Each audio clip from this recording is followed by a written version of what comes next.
Je voudrais vous inviter à prendre votre Bible.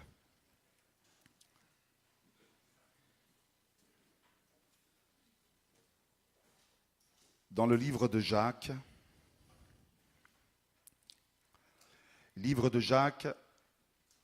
ou lettre de Jacques, chapitre 1.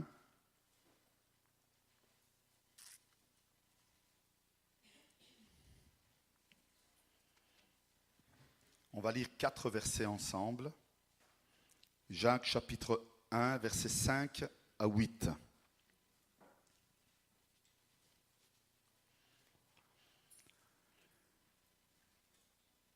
Pendant que vous cherchez, je veux donner la bienvenue à chacun d'entre vous, mais aussi on a un frère qui s'appelle Alain, je ne me suis pas trompé. Voilà. Il vient de Esch sur la Alzette. Esch sur Alzette, c'est au Luxembourg. C'est pas là qu'on fait la Cronenbourg, non? C'est pas loin, hein? Bon, il vient de Luxembourg et il est membre de la communauté d'Alexandre Hérault. Alexandre est un des jeunes qui a dû me supporter pendant 3 ans à l'école biblique, parce qu'il était avec moi et dans la même classe.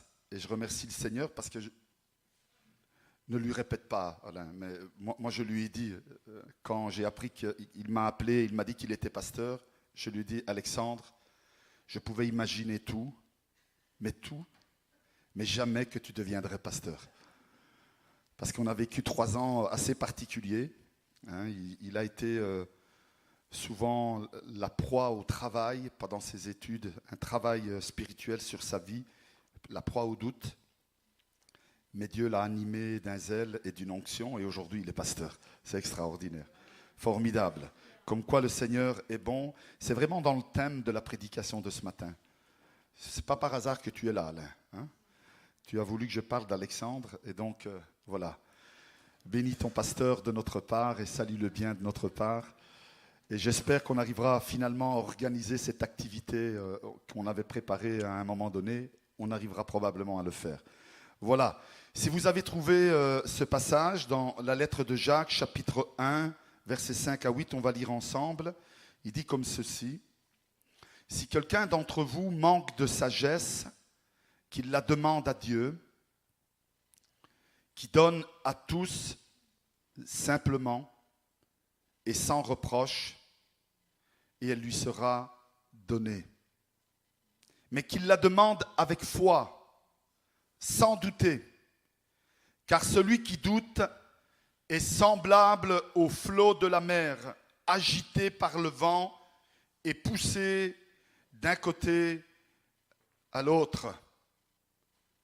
Qu'un tel homme ne s'imagine pas qu'il recevra quelque chose du Seigneur, car c'est un homme irrésolu, inconstant dans toutes ses voies.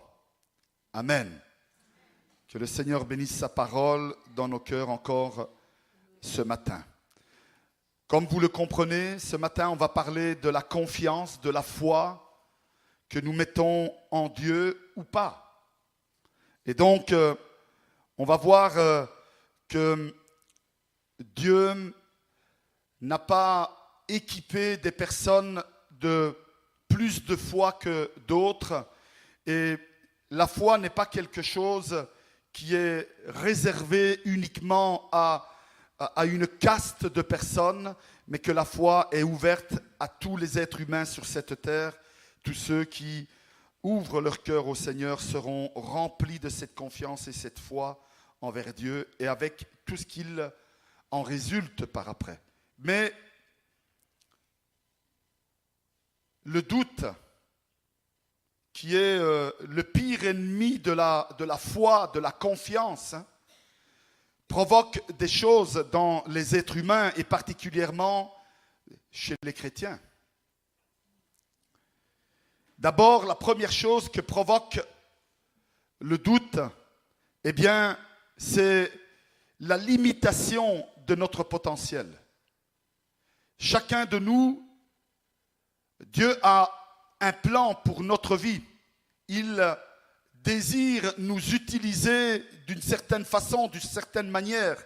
Et donc, dès le moment où nous ouvrons notre cœur au Seigneur et que cette foi prend place dans notre vie, eh bien, il va apporter et mettre dans notre cœur en même temps que la foi, il va mettre dans notre cœur un potentiel qui est du niveau de notre foi.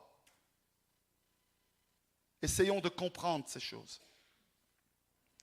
Il va mettre dans notre vie, dans notre cœur, un potentiel qui est équilibré au même niveau que notre foi.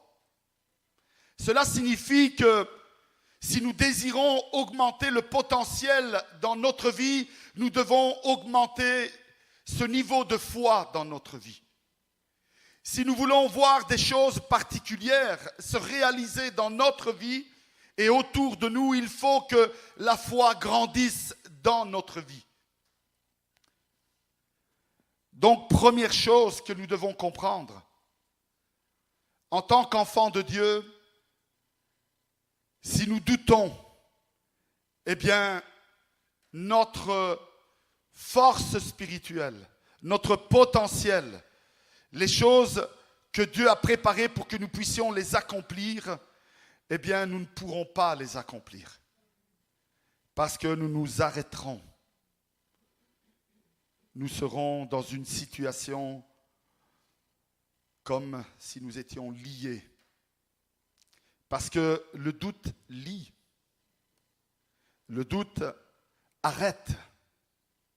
Beaucoup de chrétiens qui étaient animés de zèle ou de nouveaux chrétiens, de personnes qui étaient en train de marcher vers le salut éternel, ont commencé à fréquenter les réunions, ont commencé à lire la parole de Dieu, ont commencé à prier. Et puis à un moment donné, le doute est venu s'installer. Et qu'est-ce qu'il se passe à ce moment-là? Ils s'arrêtent.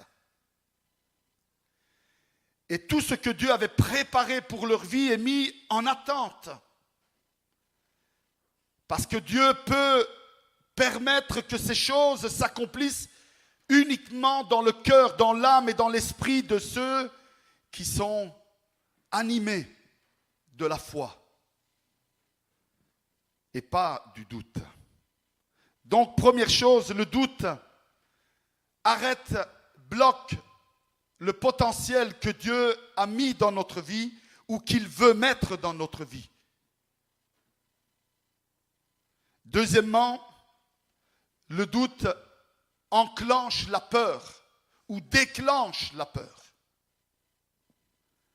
On a cet exemple mémorable de Pierre. Pierre est l'unique, le seul être vivant de toutes les générations et de tous les siècles qui a marché sur l'eau. Il n'en existe pas d'autre. Même Moïse, avec toute la puissance qu'il avait, Dieu a dû ouvrir la mer Rouge en deux pour qu'il puisse la traverser.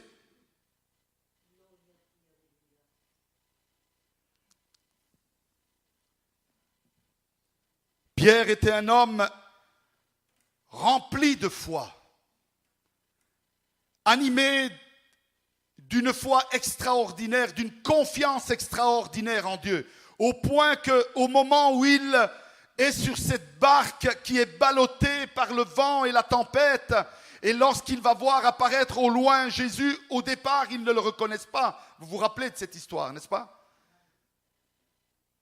Mais à un moment donné, sa foi reprend le dessus et il dit, si tu es Jésus, alors permets-moi que moi aussi je vienne. Vous savez, Dieu est celui qui accepte tous les défis. Il n'y a aucun défi qui est trop petit pour Dieu. Il n'y a aucune chose qui est impossible à l'Éternel, nous dit sa parole. C'est à nous de pouvoir défier Dieu, non pas dans sa puissance, mais le défier dans son amour et dans ce qu'il veut faire pour notre vie. Soyons prêts à le mettre au défi en lui disant, Seigneur, je veux le salut de mon âme, de mon épouse, de mes enfants, je veux le salut dans cette ville. Mettons-le au défi. Mettons-le au défi pour la guérison. Seigneur, je désire la guérison, je veux voir la guérison dans mon frère, dans ma sœur qui est charnelle, mais aussi dans l'église. Seigneur, je veux voir ton œuvre, ta puissance. Mets ton Dieu au défi. Non pas comme Satan le fait, parce que Satan aussi le défie, mais non pas parce qu'il désire voir la gloire de Dieu et être vraiment, se réjouir de voir sa puissance et sa gloire. Satan le défie parce qu'il voudrait finalement, au moins une fois, lui aussi avoir une victoire. Pierre va prendre et va relever ce défi et va dire, moi aussi je veux marcher. Alors fais-le. On connaît tous cette histoire. Pierre va sortir de la barque. Je ne sais pas si... Imaginons que ça c'est une barque. Et là il y a de l'eau. Vous imaginez? Pierre mettre le pied, pas dans le vide, mais sur les mains du Seigneur qui le soutiennent.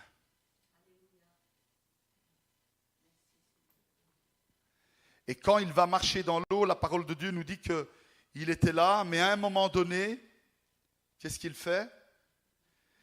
Il regarde autour de lui, il voit les vagues qui sont très hautes, probablement qui le dépassent.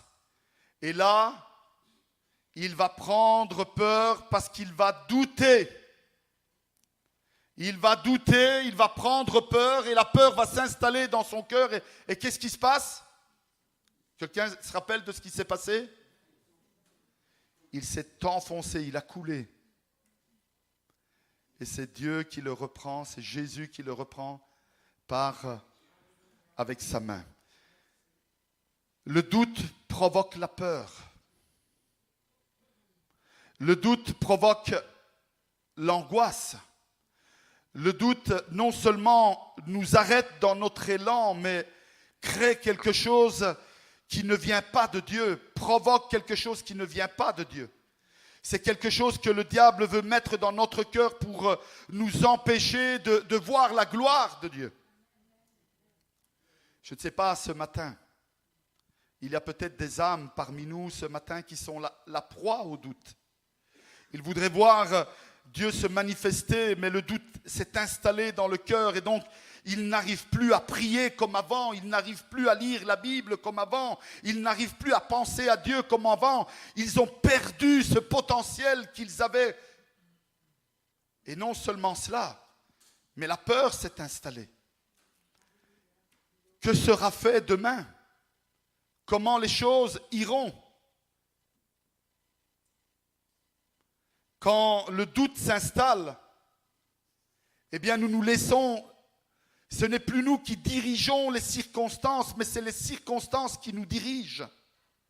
Quand le doute s'installe dans notre cœur, les problèmes deviennent des montagnes. Vous vous rappelez du psalmiste? Il dit, quand je lève les yeux vers les montagnes, il s'exclame et il dit, d'où me viendra le secours? Parce que ses yeux se sont levés vers les montagnes. Et lorsque nous sommes dirigés par les circonstances, le doute provoque que toutes ces circonstances prennent le dessus dans notre vie. Nous n'arrivons plus à dire à notre problème combien notre Dieu est grand. Mais notre problème nous dit combien il est puissant et nous ne savons plus rien faire. Nous sommes dirigés par les circonstances. Quand le doute s'installe, non seulement il limite notre potentiel, il enclenche la peur, mais nous sommes dominés par toutes les situations. La maladie prend le pouvoir, les problèmes prennent le dessus et nous avons le sentiment qu'il n'y a plus d'issue. Permettez-moi de vous dire une chose. La mort est aussi une solution pour Dieu. Elle ne nous plaît pas parce que nous sommes désireux de vivre éternellement. La Bible dit, l'Ecclésiaste dit que Dieu a mis le désir de l'éternité dans notre vie. Et donc, nous sommes nés avec ce désir de l'éternité. C'est pour ça qu'on ne veut pas mourir. Mais Dieu ne nous offre pas une éternité de souffrance sur cette terre. Moi, je ne sais pas qui veut vivre éternellement sur cette terre, mais vivre comme nous vivons maintenant sur cette terre, moi, je ne signe pas demain, vous savez. Je ne sais pas qui vous a envie de vivre 1000 ans avec le problème de devoir chaque mois essayer de trouver les moyens de payer ses factures et de pouvoir avoir la force et la santé et pouvoir être confronté à tous les problèmes et les maladies. Je ne sais pas qui a envie de vivre éternellement comme ça, mais moi, je n'ai pas envie. Il n'y a personne qui dit Amen. Hein?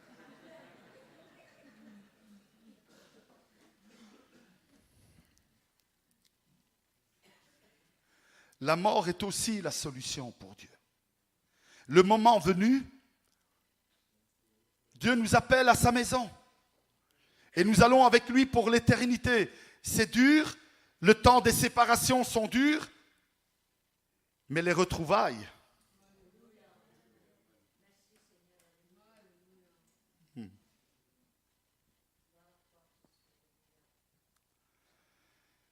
Moi, je n'ai pas le privilège, et j'espère, comme beaucoup d'entre vous, d'avoir encore vos parents, d'avoir votre grand-mère. Mais je prie Dieu et je me réjouis à l'avance de ce jour où je me rencontrerai à nouveau.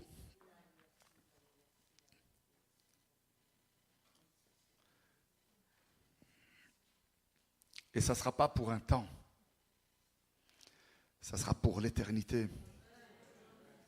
Et peut-être que je retrouverai dans ces personnes quelqu'un que je ne connais même pas. Un arrière-grand-père qui en l'an 1100 ou en l'an 50 a accepté Jésus-Christ, lui aussi, vous vous rendez compte? Et lui, il dira, hey, moi aussi, je m'appelle Federico. Pas possible, ça.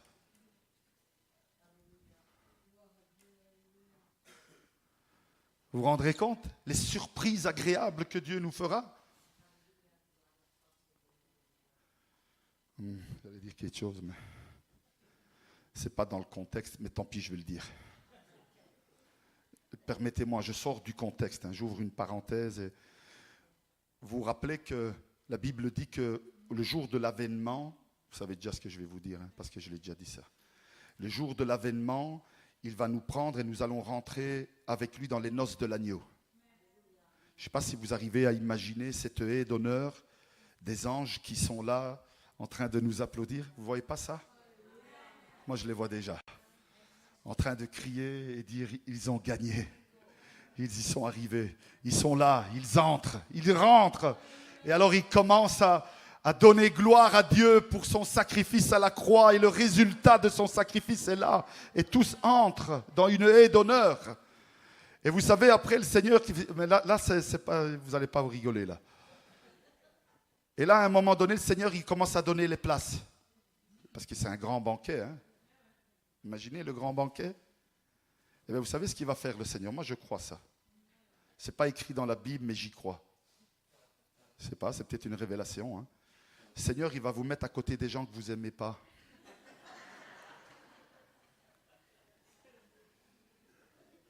Pas extraordinaire, ça? Et le banquet, il paraît qu'il va durer 3 ans et demi. On va grossir, oui. C'est pas extraordinaire? Alors soyons en paix avec tous. Hein? Amen? Parce que sinon le Seigneur, il va dire, là, 3 ans et demi avec lui. Et tu vas trouver des moyens de discuter avec lui. Hein? Saluons tout le monde à la fin de la réunion. Amen? Allons vers tous. Embrassons-nous dans l'amour et dans la paix du Seigneur. Nous sommes tous frères et sœurs en Christ. Amen. Soyons unis. Soyons un dans le combat, dans la bataille. Bon, je referme la parenthèse. Le manque de foi, le manque de confiance en Dieu limite notre potentiel, enclenche la peur et nous fait voir nos problèmes plus grands qu'ils ne le sont. Souvent, Frères et sœurs, nous avons tendance, quand nous vivons ces moments-là, j'ai dur à vous dire ce que je vais vous dire maintenant, mais je dois vous le dire. Quand nous sommes dans ces moments-là, nous avons tendance à nous comparer aux autres. Je ne sais pas si j'utilise la bonne grammaire, mais ah, si j'étais comme mon frère, comme ma sœur qui a une telle foi. Alors moi, le doute vient, s'installe et on est là et on dit, c'est pas fait pour moi. Je suis pas capable. Je suis pas quelqu'un qui est appelé à ces choses. Beaucoup de personnes, au début de leur chemin vers le Seigneur, se sont arrêtées à un moment donné parce que le doute leur a fait croire, le diable a installé le doute, il leur a fait croire qu'ils ne pourront jamais être de vrais chrétiens. Ils ne pourront jamais être vraiment fidèles au Seigneur, ils ne pourront jamais vraiment marcher avec Dieu, ils ne pourront jamais être des éléments utilisés par Dieu. Mais qui suis-je moi pour que Dieu me remplisse de foi et de puissance et d'onction et que je devienne un serviteur de Dieu et que je puisse prier pour les malades et ma simple prière va permettre à ces personnes de retrouver la paix dans leur cœur, la joie et la force et la guérison. Qui suis-je? Alors on appelle les responsables. Pourquoi pas? Mais vous savez, les responsables, ils ne sont pas avec vous au travail, hein? Ils ne sont pas avec vous dans la rue, ils ne sont pas avec vous dans les situations compliquées que vous vivez dans vos couples, dans vos familles, avec vos enfants, avec vos parents, dans vos finances. Mais l'Éternel est là, 24 heures sur 24, 365 jours de l'année, et pour tout le restant de notre vie. Jésus a dit, je suis avec vous jusqu'à la fin des temps. Est-ce qu'on peut donner gloire à Dieu pour cela? Amen. C'est lui qui est avec nous. Mais permettez-moi de vous dire une chose. Souvent, nous avons tendance à nous comparer aux autres. Alors, permettez-moi de vous dire une chose. C'est vrai que dans la lettre aux Hébreux, au chapitre 11, nous trouvons les héros de la foi. Ce que je vais vous dire maintenant n'est pas jeter le discrédit sur les enfants de Dieu, mais c'est pour vous faire ouvrir les yeux que ces héros de la foi, d'ailleurs l'écrivain le dit lui-même, ils étaient semblables à nous, animés par les mêmes sentiments que nous, les mêmes problèmes. Ils étaient eux aussi la proie au doute, au travail, aux complications. Et regardez, ces héros de la foi que la lettre aux Hébreux nous parle, il nous parle de Moïse. Mais Moïse, avant d'être cet homme animé de cette foi, Moïse a été un meurtrier. Vous vous rappelez de cette histoire? La lettre aux Hébreux nous parle de David. Mais David, avant d'être un homme selon le cœur de Dieu, a été adultère. Et non seulement adultère, mais aussi, lui aussi, meurtrier. La Bible nous parle d'Abraham, un homme animé d'une foi. D'ailleurs, il est appelé le père de la foi. Et pourtant, Abraham va prendre une concubine. Il va douter de la promesse de Dieu qu'il va lui donner une progéniture aussi nombreuse que les grains de sable de la mer. Il va douter de cela. Jacob, son nom va être transformé en Israël. Il va être appelé prince de Dieu. Vous vous rappelez le sens du mot Jacob? Jacob veut dire prince de l'Éternel. Mais avant d'être appelé prince de l'Éternel, Jacob a volé 2 fois l'héritage de son frère. Il a volé la bénédiction de son frère.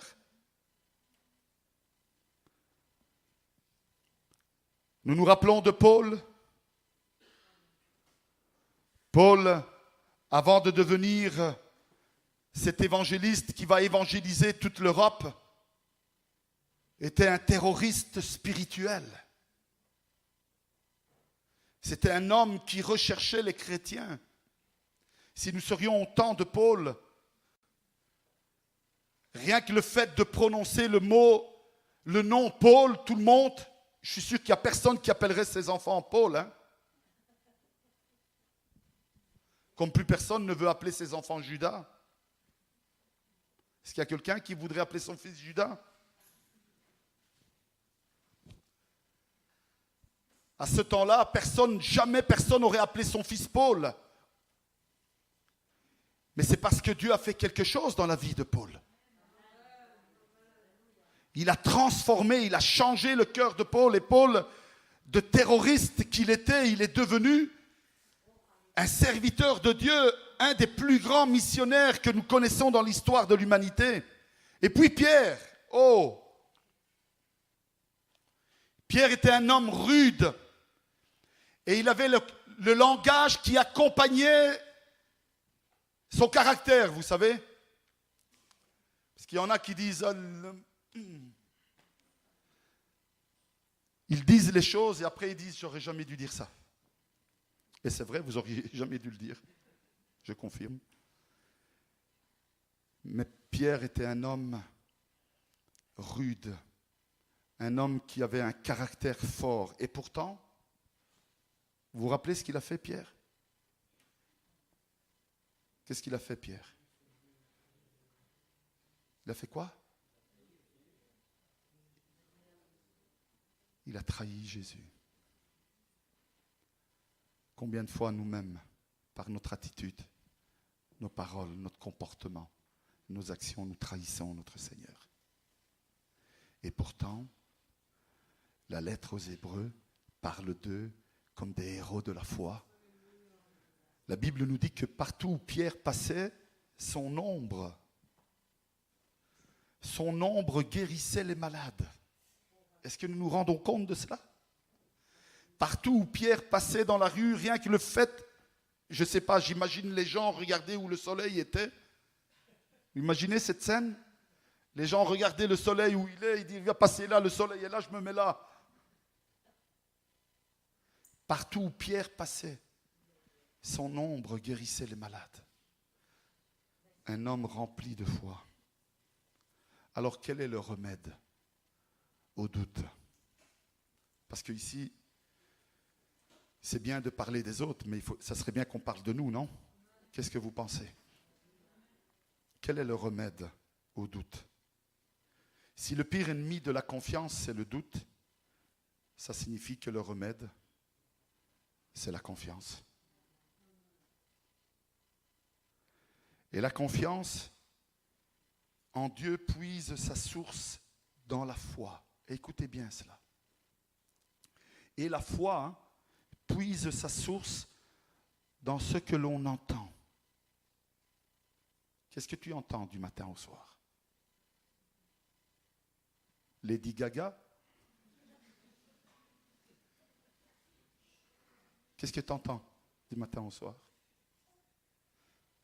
Un casque avec de la musique, pour les batteurs, je parle ici. Ou la guitare, ou le piano. Qu'est-ce que tu entends du matin au soir?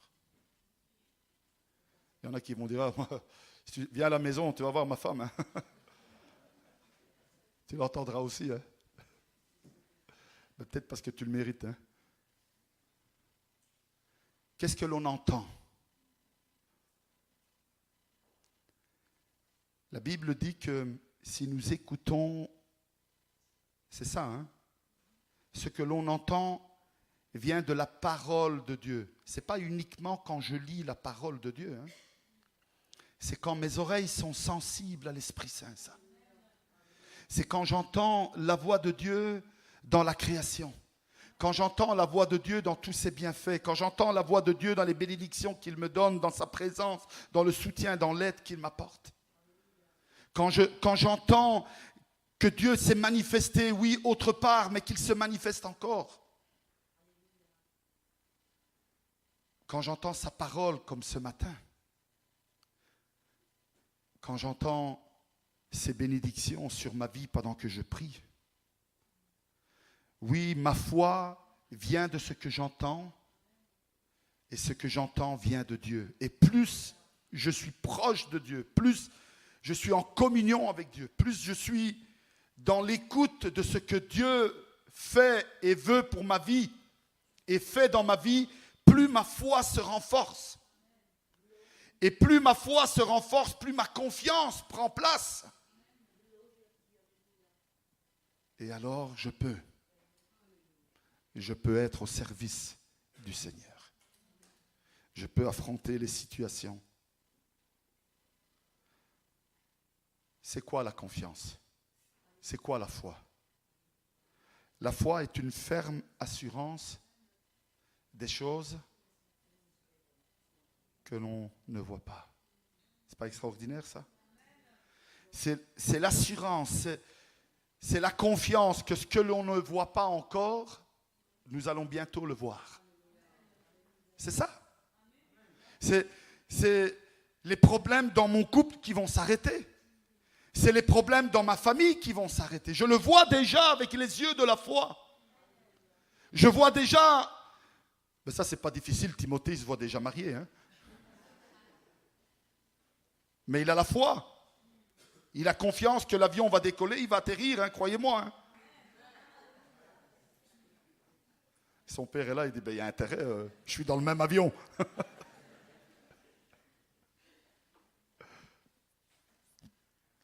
La foi, c'est l'assurance. Mais vous voyez, c'est des choses simples. C'est parce que, pourquoi je prends l'exemple de Timothée? C'est pas pour, mais c'est pour vous faire comprendre. On a la foi.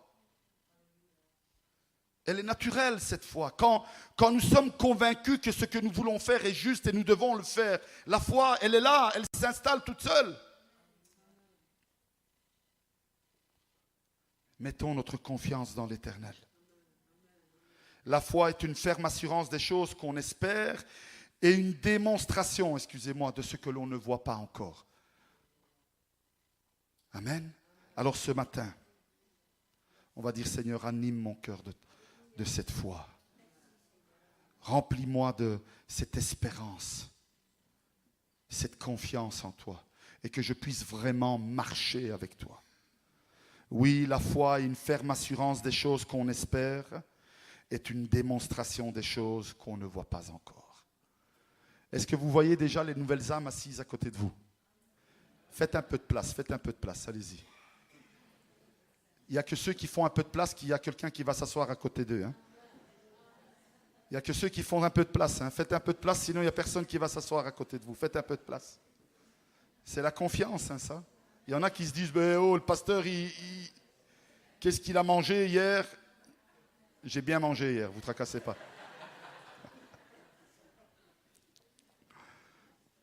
Et je me suis bien senti cette nuit. J'étais tellement bien que ce matin, je me suis même levé à 6 heures du matin pour continuer à préparer la prédication.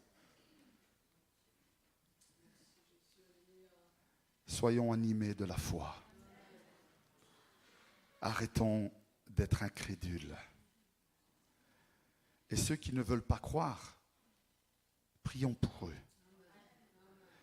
Et animés par la foi qu'il y a en nous, il y a quelque chose qui va se passer chez eux aussi. Et nous allons voir notre mari qui ne croit pas tellement commencer à venir à Jésus-Christ. Est-ce que vous y croyez cela? Il n'y a que la sœur Sarah qui a levé sa main et elle est veuve. Elle est veuve. Mais elle y croit.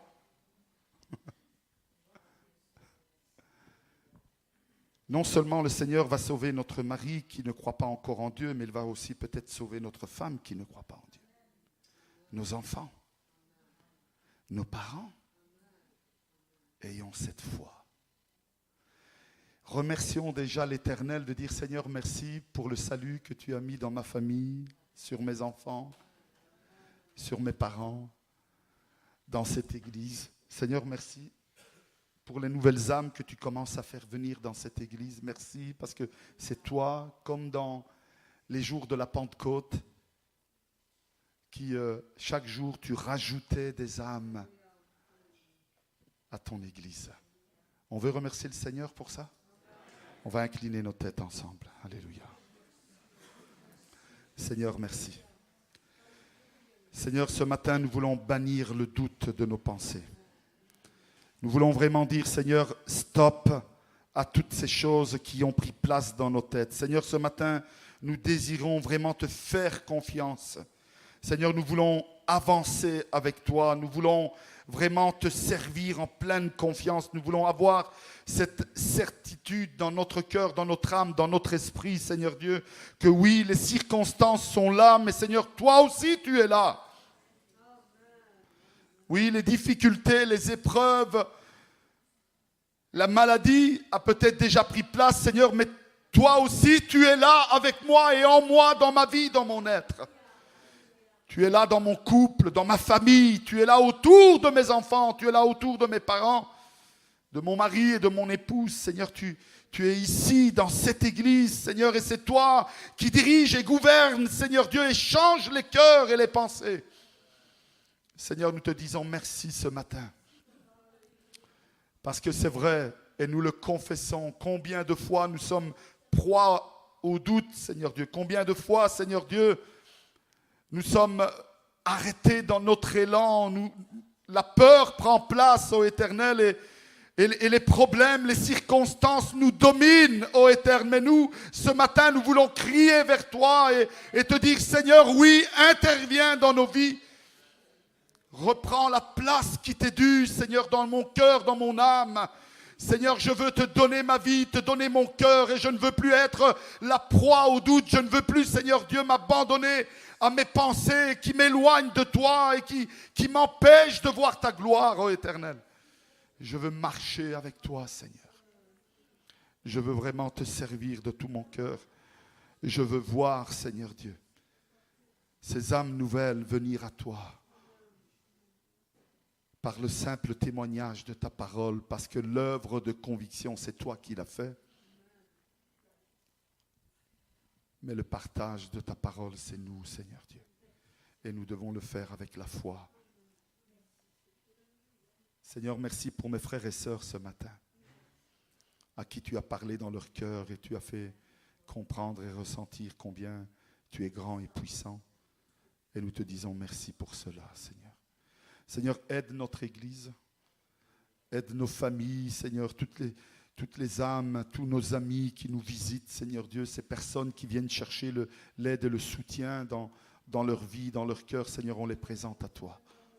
On te demande de les bénir et les fortifier, de les encourager, de les soutenir, ô Éternel.